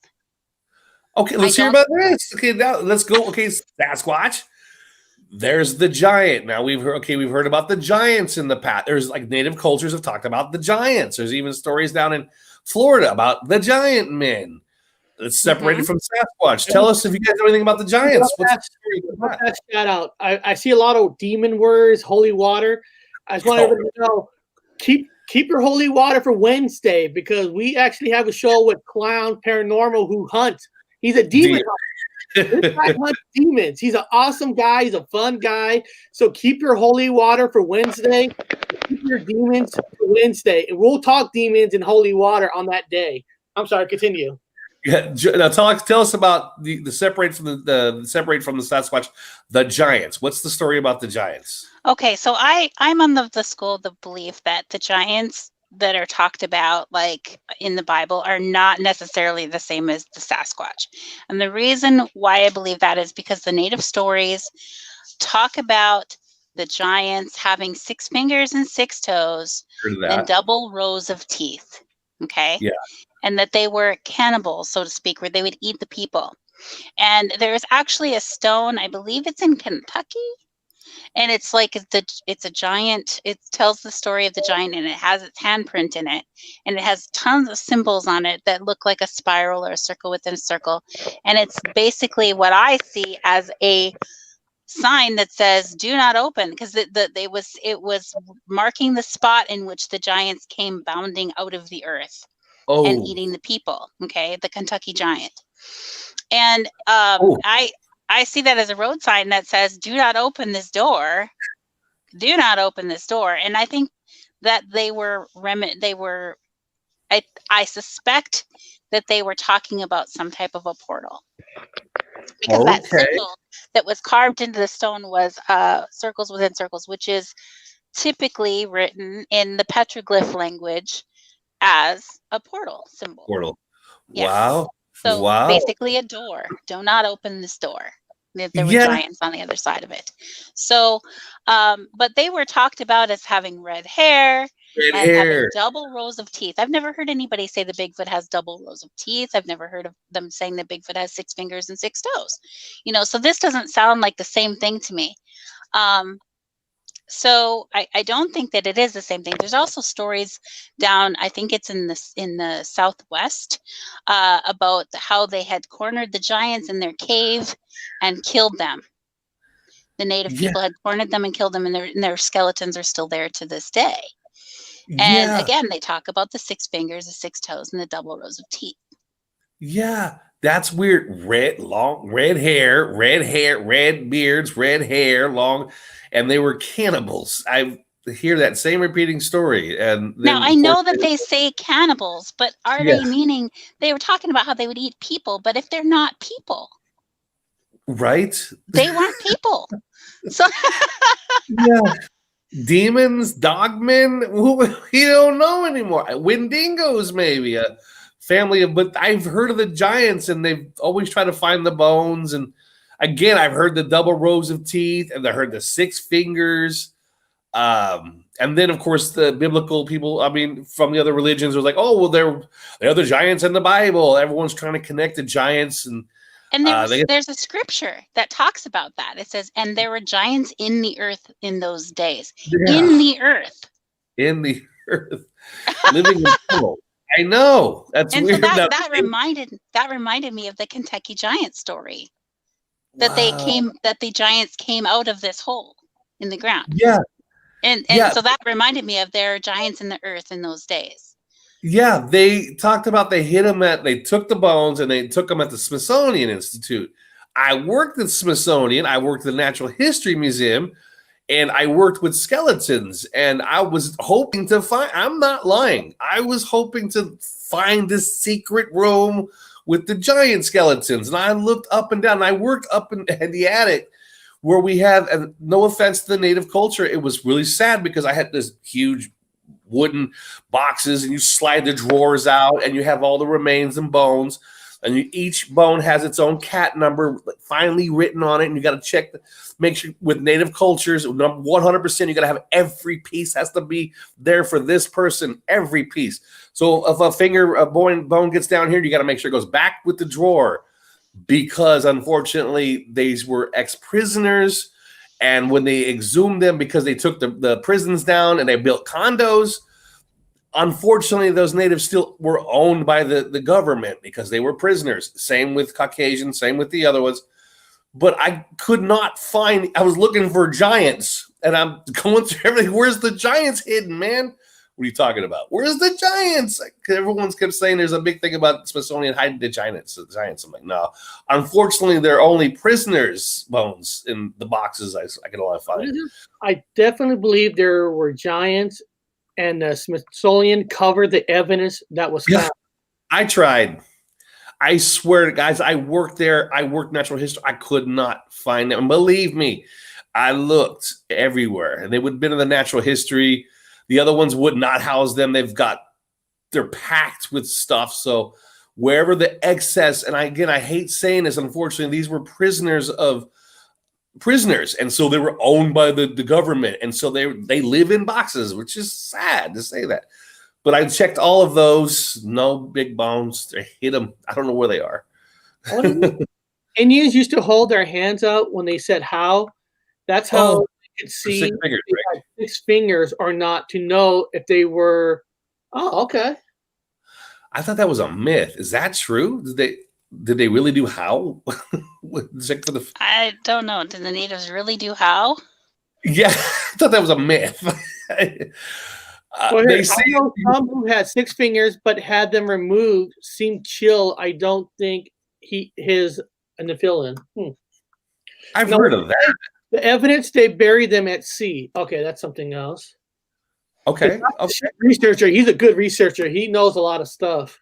Yeah, it's just, why would they want to hide it so bad? I don't know, but it's plausible though. I gotta say it's plausible, and they're not at the Smithsonian. There are no giants at the Smithsonian. I looked everywhere. I had access to everything. Could not find them at all. But how high was your? Question for Bob. They want to know how many toes you have, Bob. I have 6. You have 6 toes? Okay. 6 fingers and 6 toes. Yeah. I have an extra. Somebody asked. I know. I always try to get everybody's questions asked. People are like, you got 6 fingers? No, I got those 6 fingers. I'm just naturally big, like a Sasquatch. I really enjoy these stories. These are good. We went from Sasquatch to Dogman to Wendigo, Interdimensional portals. the portals, but also we covered the Hobbit, the smaller one. Are we missing any humanoids, gals, that we've not covered? Well, we didn't talk about aliens. Let's go aliens. No, there was a question. Remember E.T.? There's a story somebody wrote, but is aliens close to Sasquatch? So we kind of not deeply into it, but they're saying a lot of sightings of UFOs and aliens are close to where the Sasquatch is supposed to be at. The sightings. Yeah. We didn't talk about Mothman. We have not talked about Mothman. Now, what is Mothman? Okay, no, it's on the same subject because people have saw Mothman in the cities and in the forest. It goes right along with it. So, talk about Mothman. Tell me a little bit about Mothman. What you guys know about Mothman? Go ahead, Tammy. Well, I know that we've been to the statue in West Virginia. There's an image right here. Is that there in video? Yeah, we were there. Yes, that's the statue. So, yeah. Supposedly, Mothman shows up as a precursor to something terrible happening. So whenever there's Mothman, something really another bad interdimensional. Wow. Yeah, he's kind of like the messenger to tell us that something bad's coming. So they think. Wow. Mm-hmm. Wasn't there a Costner movie called Mothman? Or maybe I think of something else. I don't know. No, there was a movie about Mothman. Yeah, there was a movie. Who was in that? Was that Nicolas Cage? No, I thought it was Kevin Costner, but Richard Gere. I'll find out right now. I'll look it up. Richard Gere. Okay. Richard Gere. Richard Gere. There you go. That's right. Yeah, and it showed up right before a bridge fell. The bridge crashed and people died. So I guess they were everybody was, but Mothman never hurt anybody, right? Not that we have heard. I haven't heard that he has. Yes, Mothman never hurt. And then there was another similar thing, it's not like a Mothman, but the Thunderbirds. I heard about the Thunderbirds that show up sometimes. And people would see them. The natives would talk about these large, huge birds that would fly down, huge, monstrous wings. But again, with omens with that one. But here's Mothman. Wow. But man, they have festivals and everything. Mothman Festival. Yep. Okay. It's a cute little town too. We've been there a few times now. It's very cute. Okay, so we have to ask the question now. Do you believe? You girls are pretty much you're scientists when it comes down to certain. Do you believe in Mothman? Girls? Silence. Well, I'll answer the question as best as I can. I have not experienced Mothman, so I can't say. When it comes to Bigfoot, we've been seeing evidence. I am definitely open if we happen to see evidence. But as far as I'm concerned, I haven't seen the evidence, so I can't say yes. Okay. I don't think that I will ever say that something doesn't exist. Just because I haven't seen it or I haven't experienced it doesn't mean that it doesn't exist. That would be very egotistical of me to assume that we are the only intelligent things in the universe. You're not calling me egotistical, are you? Are you egotistical? No, but I'm just saying, from my point of view, if I don't see something in front of me, then personally, I can't have an opinion about it. That's all I'm saying. Right. So, you're not saying that you're not open to the possibility of it. Oh gosh, there are so many people that are like, there's no possible way that any of this is real. It's all fake. Come on. Yeah. Those are the people that live in the box. I'm outside of the box. I'm in a large universe circle thing. So. Yeah. At this point, there's so many weird things happening lately. I don't dismiss everything anymore. I put things on the table now. I've seen the weirdest shit now. I can't explain it. I don't believe in UFOs. I've seen them. I went to the cemetery. Eric, I made a show on it. I think it's all a hoax. No, I had actual people talking on my thingy. There's ghosts, man. And my hand's frozen and the light's going off on this is unexplainable. I'm trying to debunk. I can't debunk it. It's plausible now. So a lot of these things are becoming plausible, and it's really freaking me out. Not freaking me out. It's making me mad because I want to debunk. Having a hard time now. And of course, the evidence for Bigfoot is a lot of, like yourselves, local researchers, putting more evidence on the table. I keep loading it up. I'm like, okay, is everything real? There's a unicorn whale now with the big old huge. What now? Anything else? What? Somebody mentioned this here. They mentioned the Jersey Devil, which I think maybe here. I can't remember. Maybe Jersey Devil is just a dog man or a Sasquatch. I mean, what do you guys know about the Jersey Devil? Oh boy, accessing my memory banks now. I think, if I remember correctly, can you pull up a picture of the Jersey Devil? Yeah, I think that there is an animal that looks very similar to the Jersey Devil that it might be being misrepresented for, if my memory serves. Yeah, the Jersey. Yeah, that's right, the Jersey Devil. Yeah. I think it was another name for like a smaller Sasquatch, like a skunk ape or something. Well, I'm trying to. Okay. Here we go with Jersey Devil. Looks like a damn dragon. Oh, really? I know. Hold on. You don't get every real, This is fun anyway. I want to learn about it. It's reptilian. Is it a reptile? Reptilian? I don't know. It looks like a bunch of dragon pictures that people are putting up. That's not it. New Jersey Devil, and I know they're famous in New Jersey. So let me type in maybe in New Jersey.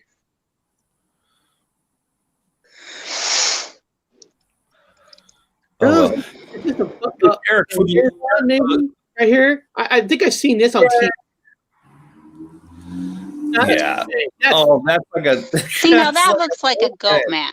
Yeah. That looks like a goat man to me. That doesn't look like a Jersey Devil. That looks like a goat man. Goat man. It's a hockey team. Okay, I got it. Gosh. Hey, Eric, save me the last 10 minutes of the show because I did do a what the fuck news, and it's a little bit off the subject, but it's really interesting with something I've found out today, which is kind of weird. I want to get the gal's opinion on what I found. It's really weird. You mean an email already? Yeah, I sent you the email. Yeah, it's about NASA. Yeah. NASA? I was doing I worked at a museum of flight history, museum, and then I heard something say, I'm like, what was this? The girls might like this. I'm excited to hear it. Are you going to talk about it? Or? Yeah, I do a clip. Actually, do a little film clip, and then I call it "What the Fuck News" because I'm like, what the fuck is this about? Oh, There it is. Yeah, we usually when we don't have a guest on, we have like segments of the show to get the show flowing. We do what the fuck news. Could be any crazy story that we're hearing. Yeah, you're gonna like this. You're gonna like this. So okay, Bob, I found it right here. Here we go. Turn the volume up. Oh. Welcome to What the Fuck News. I'm Robert Wood. I'm your host today. I'm telling you some important things you should know about. A lot of people misremember, and I'm concerned about that because I work at the Museum of Flight, and I always remember these famous words by Neil Armstrong, which just died. Well, actually didn't just die. He died in August 25th, 2012. And Neil Armstrong had to correct a lot of people. He was upset because everybody kept saying his words incorrectly. Neil Armstrong was famous for what he said. And this is what he said on whatever place you want to call it, on that big ass circle thing of cheese up there. He said, one small step for a man and one giant leap for mankind. Now, some of you thinking I might have said that incorrectly because I said one small step for a man, because that's what he actually said. That's right, you heard it correctly. Neil Armstrong in 2012 kept telling everyone pretty much around his deathbed that he was being misquoted and incorrect the whole time. He was upset about it because he actually said one small step for a man. Now understand, what you hear when you play it is you're all hearing one small step for man. He did not say that. Neil Armstrong kept telling everybody. In fact, he told his younger brother, Dean is his name, in 2012. He told Dean about I've never heard this him before. saying and being misquoted constantly about him saying one small step for a man. But nobody wants to believe it. And even when you play it back, you can't hear it. But now there's evidence to prove he actually said amen, because around 2013 there was multiple studies done, and they had some serious computers that really locked in on that word, and they actually somewhat heard the word, and it's now remastered and you can hear amen. A lot of people are wondering, well, why would he say amen? Well, some people say as part of the circles that he was obsessed with Tolkien, who wrote Lord of the Rings. And in one of the stories, The Hobbit, they think he might have got it from here, and I wrote it down. One of the characters says, "Not a great leap for a man, but a leap into the dark." If I've said that correctly, and that came out of the book The Hobbit. Also, he's a big fan of the Tolkien because he lived in Lebanon, Ohio, Rivendell, and Rivendell, the valley, is the valley home of the half human elf guy, half elf, half human, whatever, Elrod. Also, he was famous for all his emails had Lord of the Ring-ish kind of emails. So it's kind of interesting that a lot of you guys have been misremembering, because he clearly said one small step for a man. So now you guys know. We'll go ahead and listen to that. I'm going to try to pull it from the ether. Pull the dial here. One small step for man. Here you go. We'll listen to it again. One small step for man. Now, if you're here really hard, the first one was man, and the second one was a man. But you're really going to have sensitive hearing, and the equipment is brought it out, whatever, so you can hear whatever. Okay, so we're going to move on from Neil Armstrong, because you're all incorrect when you heard that saying. What the fuck? Yeah, you're all wrong. So, to move forward, I worked at the Museum of Flight and never heard that myself. But anyway, moving on. If you guys haven't noticed, I have a memory problem, so I misremember everything. So just debunk everything I say. But the NASA symbol has changed, in my opinion. the little ring that goes there, it used to go from the left corner of the hoop all the way up to the right corner. So the top of the round little hoop was on the right corner. Now it goes this way, and it switched from this way to this way. And the vector itself is completely changed. It's completely incorrect the way it used to be. So there was a massive, whatever you want to call it, an incorrect shift that happened because now the NASA symbol has changed. And for me, it used to look like the vector was going into the hole. And now it looks like because it switched the hole, switched the other direction, it's coming out of the hole. So it went into the hole. And that's just me. And it's probably wrong, like everything I say. I'm going to leave it with one more last thing. I'm going to talk about Stan Lee. And another person that misremembered was Stan Lee. Stan Lee! Fact, Don't talk about my boy. Asked other people on the set when they were doing something of the galaxy. Guardians of the Galaxy. Whatever the galaxy. About Groot. Stan Lee did not remember writing up Groot. He doesn't remember anything about Groot, and now he's dead, so you guys need to find out for yourself. You can look up the information, it's there. But he actually had a brain fart and didn't remember writing Groot, the character in Guardians of the Galaxy. There it is. And so that's another misremembery. So a lot of people have weird memories. They don't remember doing certain things or writing certain things. But I'll tell you one thing, Neil Armstrong did remember one small step for a man. So take that to the bank if you want to. And this is What the Fuck News. And I want you to have a wonderful day. And always look up to whatever you want to call those things. Stars, I don't know, diamonds in the sky, who fucking knows? Constellations. Gods are talking to us, who cares? Have a wonderful day. Oh, there's his dance. There's the famous dance. In the cemetery. Now, actually, let me debunk your one thing. Yeah. Let me get this off. Now, Stan Lee not remembering Groot. That's easy because remember, Stan Lee was the producer of Marvel. He didn't write every single or draw every single comic book. So Guardians of the Galaxy had a lot of different writers because the movie wasn't based on the original 5. The original 5 is actually in an extra scene in the Guardians movie with Sylvester Stallone when they show that group at the end. That was technically the original Guardians of the Galaxy in the comics. The director picked 5 characters from different versions of Guardians of the Galaxy in the comics. So I can see Stan Lee not remembering because he didn't do them all. They were done. I think there was 10 different writers that did Guardians. A lot of different people. So I can see that. Yeah. Now the thing about the step, I'm like, a man. He told in 2012, he told his brother, he told people, everyone's been misremembering what I've said. And you can Google it now and find out if it said, and it'll some article will come up. It's, it's all a big thing now.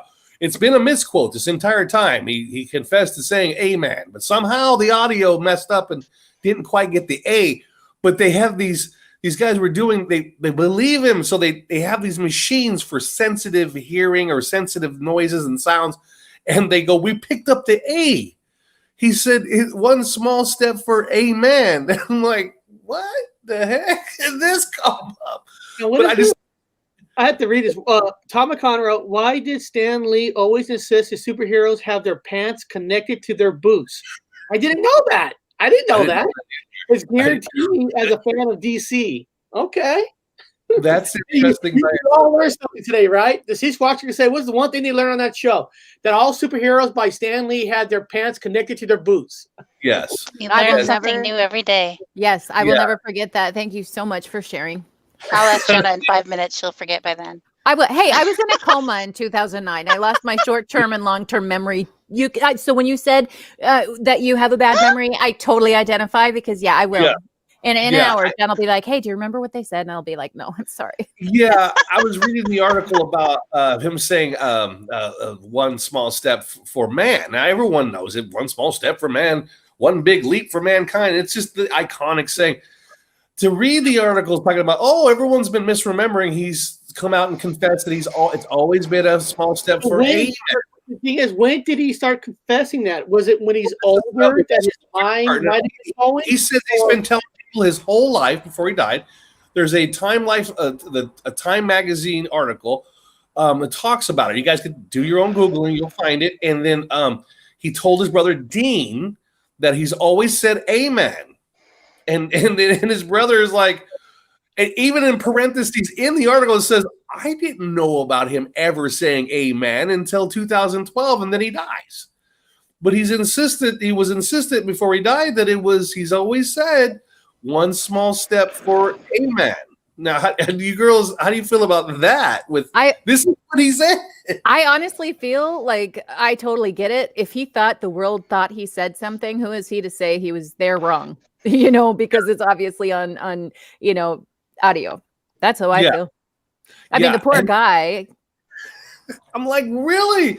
And nobody believed him. And everyone was like, no, man, you what? I mean, I understand you're older. I wrote down his age. He was, I wrote it down somewhere, but he was old. He was like 82 years old. So they're thinking, well, man, you didn't say a man. You said one small step for man. You said it was a man. And then so some researchers went out and they so that little audio clip you heard was supposed to be him saying a man. And I was like, wow. And some people can hear it and some people can't. So I'm just giving it to you guys as something to play with when you're bored. Go, hey, on the show, he talked about this. Honey, come here, listen to this and see if you hear a man or man. It's weird. It's weird. And it's in the article. That's out there. So it's the narrative right now. So just wanted to show that out there at the end of the show, just to kind of leave everyone with a little bit of a weird twist. Going, oh, that was a weird one. Yeah. I honestly never heard that one about what he said on the moon. Not saying it's wrong. Not saying it's right. Not saying it's wrong. I don't know what to say. I didn't know what to say. I go, wait a minute. It's so famous. Like, was it in the news that he was trying to tell people that he actually was articles? I mean, how did this even leak out? There's a 2012 article. And so somebody brought out, here's an old 2012 article. And then if you just Google it, just type out the whole saying, one small step for a man, it'll pop up with a couple of top ones like, oh, there's always been a misquote. Always been a misquote? What? Then as you do the research down there and you go, well, he says it here that he's always told people that it's been a man. It was some sort of audio problem. It cut it out, but it's there. He said it. He says he claims he said it. But and only certain sensitive equipment can actually definitively say, we heard it. We can hear it now.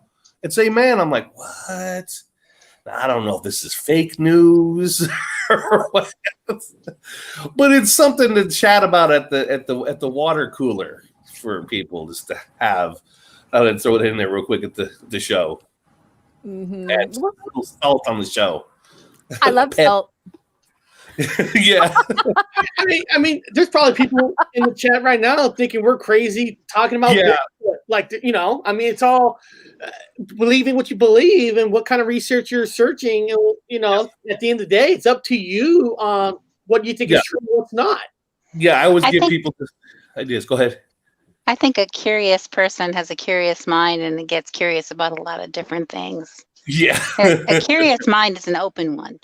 Yeah. We kind of left them with the Sasquatch, and we got the dog man out of the way. Now we've got now we got an astronaut saying something different. So we really wanted to screw with people's heads. Well, before we go and stuff, you got anything coming up? You got any live shows coming up or anything you want to say? Well, we have our show every Wednesday night. That's what every Wednesday night we have our show. And we have guests and whatever. So if anybody has some really interesting Bigfoot or cryptid information that you like to come on our show and share with our listeners, please do email me at SheSquatchers@yahoo.com. SheSquatchers@yahoo.com. And this is their YouTube page, and I'm sure you got all that information on your page also. It might not be exactly right. But I mean, you can just type SheSquatchers@yahoo.com. But you can just type in SheSquatchers.com, so you have a website, a very cool website. Thank you. All right, well, thank you for coming on again. We really appreciate. I love having you on. This is fun. Aw, thank you guys. It's been fun. Yes, it's always a blast. Yeah, but now since they heard that last part from Bob, they're like, "Oh my God, we can never come back now." But look, Sub, very cool. We got, maybe it's Medella. She has an awesome show herself, so that's support right there. No, and it was fun, and I appreciate you, like I said, all three coming up. And actually, on short notice, I think just asked you last Thursday or Wednesday, and you said, "Yeah, sure, no problem." And you asked, what are we gonna talk about? I don't know. We'll think of something. Always something comes up. Yeah, well, there's always a subject. It's endless conversation about that. That's easy. I told Eric, I was like, this is easy. We can go fucking hours about it. We got a lot of stories, yeah. And then we got into. Everyone's obsessed with Dogman, which I appreciate your input on Dogman. No, it's weird. It is. Lately, everything has been Dogman lately. I mean, Dogman, Skinwalkers. It's kind of cool, I guess. Yeah, it's the new wave. So beyond that, Comeback Wednesday, we're going to be talking with Clowns Paranormal. We're going to be talking about his. He actually, SheSquatchers. Clown is coming on Wednesday. Just did a road trip around the Midwest areas, all over the places, hunting for ghosts, hunting for Bigfoot. He did everything. So he's gonna come. He did like a 3-month road trip, and it's kind of cool to hear what he's been doing with 3 months. And he's got a lot of great videos, like calling out demons and stuff. Oh, yeah. I don't know if I'll be in an abandoned church, screaming at, "Come on, demons, push me around. Let's see what happens." I mean, he's a little. He's fun. He's a little aggressive, but love the guy. He's an awesome guy. He's coming on Wednesday, so that'll be a fun show. And what's it? Only good ghost is a dead ghost. Yeah, they're dead. Well, I hope the ghost is dead. You should see. You gotta watch my video on. I went out ghost hunting on Halloween. Check out my Halloween video. The first thing it said on the box was death. Huh? In the graveyard, it said death. I had it on camera. Like, I guess so. So yeah, he's right. They're dead. Beyond that, I'll see everybody this Wednesday. There's going to be no show tomorrow. I'll be working on tomorrow for today's show. And beyond that, people, have a good day. And thank you, SheSquatchers. It was awesome. It was fun. I love having you on. You're welcome me back anytime. Anytime. Thank you, guys. Thanks for having us. See you guys later. Thanks, guys.